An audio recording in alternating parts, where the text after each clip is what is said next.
their work. Of course, you can always encourage sharing their objectives as well. Thank you. So, anyone kasi nakakuha ng wisdom from another? Sinasabi niyo yung wisdom from another? Yes. I'll give you example.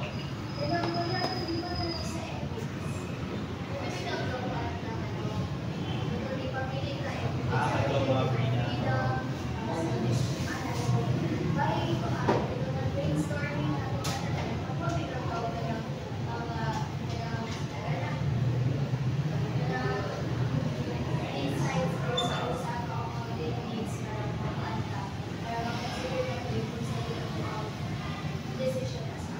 Yes. Thank you, Princess. So, mo to siya. One of the example is na katong wisdom from another. Katong bitaw hindi mo na ta groupings na ta. Katong time and then di ba dapat in each of us ato is kailangan mo na to first, di ba? And then as si ma'am dito or instructor is kailangan na to mag-discuss o kung saan yung first. Ato kailangan to nagsagol like family, knowledge, di ba? So dito ka part and then after ito ka nagpa sila brainstorming, then narito na yung volunteer nila na asa dyan ang pinakauna to. Which is ang wisdom from another is kung kinsa to students nga for example na nakuha nila bitaw nga ibaw nila for example to. Just like for example ni Princess that to auto shine wisdom from another. Kana say wala na niya ha. Example man na niya. Yes. Kana nag-discuss ko, and then after the discussion is namin ka nang gina-assign na usa ka members sa inyong group, and then i-share niya ito nga wisdom nga ninyo, kanang gina-discuss niyo within your group. So muna siya, wisdom from another. Sabot ra? So next is forced debate. Sige, basa sa forced debate. Let's students debate in here. Students must defend the opposite side of their personal opinion. It encourages them to step away from their own beliefs and teaches them to look through a different colored glass once in a while. One half of the class takes one position, the other half takes the other position. Students line up and face up each other. Each student may only speak once so that all students on both sides can engage with it. So thank you, Janine. So, kung sino mo kayo matag ng example sa forced debate? Maybe na parang ka very friend. Sige ka na. For example, it's like a disaster. Debate ni Sir Dayaw two topics nga each kay mag-change o kanang mga ideas or like ilaang i-defend ang ilaang topic. So, auto siya. Example of forced debate. Diba, during that time, diba, assignment ta. Lahat kayo dito ng bato kayo sa mga factual resources na di ba? So, muna siya forced debate.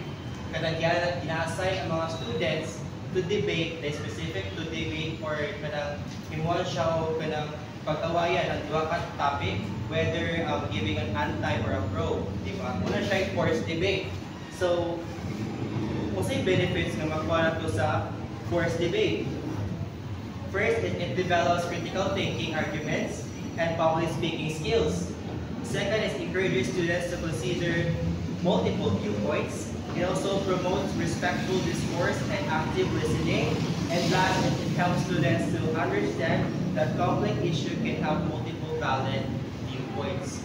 Next is optimist and pessimist. Some of the optimist and pessimist wants to read. Yes, read. In pairs, students take opposite emotional sides of the case study, have a case study, statement, or topic. Encourage them to be empathetic and truly live in case study. You discover some good solution to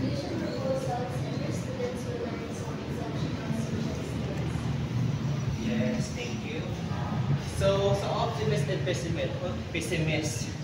Kasi yung mga nasabtan. Optimist and pessimist. Pessimist. Luwag mo. Hep hep! Hooray! I want your energy, guys. Hep hep! Hooray! Scan. Wala din matino. Pessimist is more sila mga dapat opposite ang student. Dapat ang isa ka student is empathetic. Dapat magpaka-empathize siya sa isa. Hindi po isang hindi po siya bad or something opposite sa atong isa. Na magpan sila specific na topic. Like gusto ng example ng situation ng makakagaling optimist, pessimist.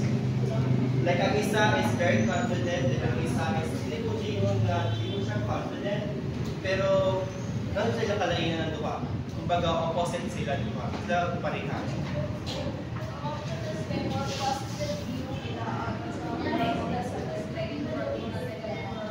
Oo, iba na. So, sakto, correct.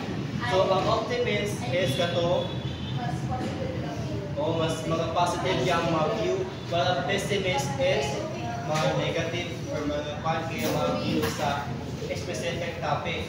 So that mas mabalance ang usa ka group. Ang usa ka group, maybe na isa is makita niya kung, for example, katong politics and governance ang topic na sa senior high, di ba? Dapat din mga dahang debates ato. Yes. Di ba? Then, syempre, gina-pair up na or maybe ang group session pa na siya dito where gina-share dito nga kani maayo ni siya, ginapuntoy sa dito is either na dili na ito ni siya. So, muna siya optimist and pessimist. Dapat opposite sila emotionally towards the students. Next is peer reviewing writing task. Anyone? From this class, hindi mo basa?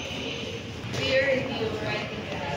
Classes students write a writing assignment, encourage them to exchange drafts with a partner. The partner reads the essay and writes a 3-paragraph response. The first paragraph outlines the strengths of the essay. Second paragraph discusses the essay problem. Third paragraph is a description of what the partner would focus on in revision if it were her essay.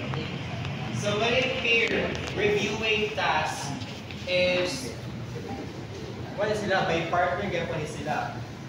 Actually, kaning peer reviewing writing task. Kumbaga,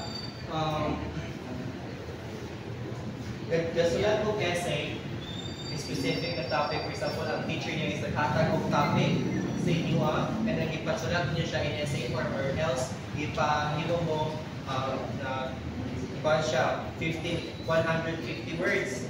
And after writing that, i-exchange niyo yung paper sa imuang or sa classmate at mga student. And then after that, kato nga yung partner or both nilang duha is i-review nila or tanaw nila kung asay sa yung adto or asay sa akto.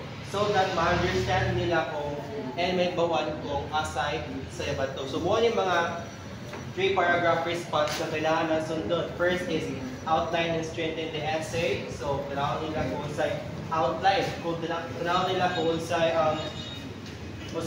strength ato essay or the context of it. Next is second paragraph, i-discuss the essay problem. So kanina second paragraph, i-discuss nila kung say problema is either or nasa nila mga taxes or need nga i-revise or i-change nila. Second paragraph. And the third paragraph is a description of what partner would focus on in revision if it were her essay. So sa last, is during nila i-focus nila itong topic sa paragraph kung asay dapat i-revise ato. Kung asay kailangan usbon sa third paragraph. Diba kay muwan niya third paragraph is a description of what the partner would focus on in revision if it were her essay. So for example, ako ga-check sa ka-idulsa nga part. And then ako yung gusto nga istorya sa yaon nga something nga i-change niya tapos sa third paragraph. For me, para sa kuha, nga na ang giving ba, Or bitaw, para sa kuha kaning part like is kailangan mo siyang example to ha. For example, sa third paragraph na ko gusto i-change ay kaning kailangan mo siya postpone. For me lang ha, postpone ako ni siya kay for something essay or something ang kulang siya. So inana sa third paragraph, it's your opinion or view ni mo siya nga whether kailangan ka so para niya or dili. What siya i-writing review. Next is board rotation. Sige, basa. Board rotation. In this interactive learning strategy, even more interactive than others. Divide your class into different groups of students and assign them to each of the boards you've set up in the room. Assign one topic or question per board. After each group writes an answer, they will take to the next board. Here you write the answer below the first answer of the previous group. Let them go around the room until all the groups have covered all the boards. So, usa yung makahatag ninyo example ng board rotation. Or nasalta ninyo ng board rotation.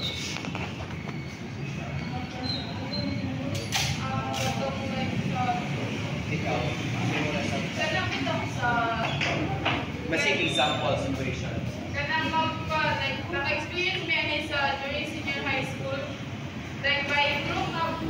Like, ang musulog ko, like, kahit di pa man ko na question ito, question that, question mo, like, dahil siya ang number, then each student, like, magsunod sila, nai-nai ko answer dito, then nakuday, then hatod mag-rotate sila, then naabot sila. Hatod sa magulong to answer sa board. So, muna siya ang board rotation. Kumbaga, ang board rotation is na gina-assign mo by group, and then the teacher is magsulat siya ang mga questions for specific topic. For example, example lang, in a group 1 to 5, the teacher is not to the group.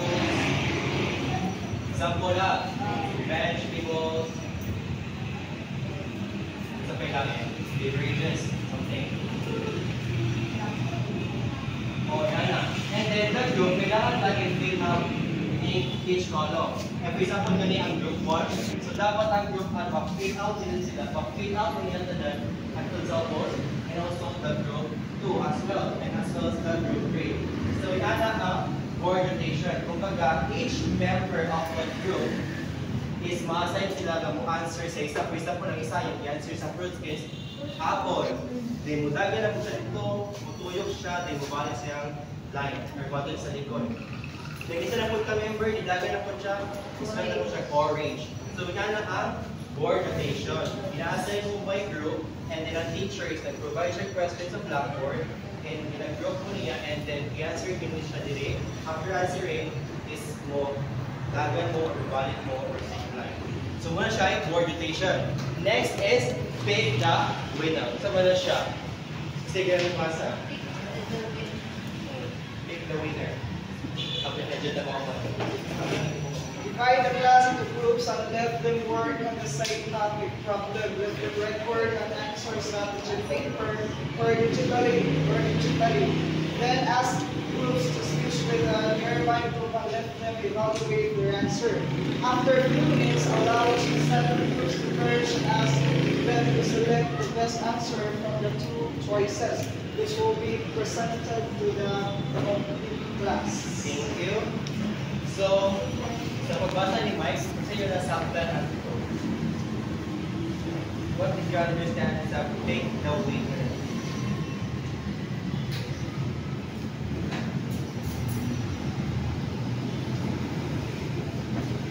Anyone?